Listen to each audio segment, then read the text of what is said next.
ఈ real story వింటుంటే మీకు ఖచ్చితంగా గూస్ బంప్స్ వస్తాయి. మీరు ఒకవేళ ఈ వీడియో నైట్ టైం చూస్తుంటే ఈ వీడియోని ఖచ్చితంగా స్కిప్ చేయండి. అది 1872 అట్లాంటిక్ మహాసముద్రం. ఆ సముద్ర మధ్య భాగంలో ఒక ఓడ తేలుతూ కనిపించింది.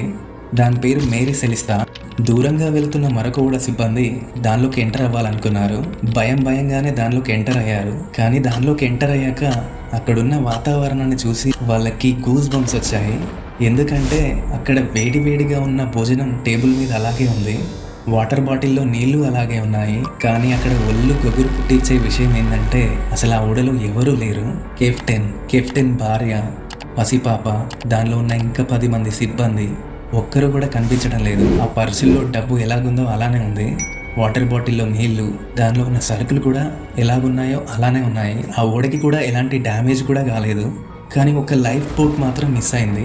ఈ ఓడని కనిపెట్టిన షిప్ పేరు డైగ్రాషియా. అసలు ఆ షిప్లో ఉన్న వాళ్ళు ఎక్కడికి వెళ్ళారు? దాని మీద చాలా దర్యాప్తులు జరిగాయి. కానీ ఆ ఓడలో ఉన్న వాళ్ళు ఎక్కడికి వెళ్ళారనేది ఇప్పటికీ మిస్టరీగానే ఉంది. ఈ రియల్ స్టోరీ గురించి మీకు ఏమైనా తెలిస్తే తప్పకుండా కామెంట్ చేయండి. ఇలాంటి మరిన్ని వీడియోస్ కోసం నా ఛానల్ని సబ్స్క్రైబ్ చేసుకోండి.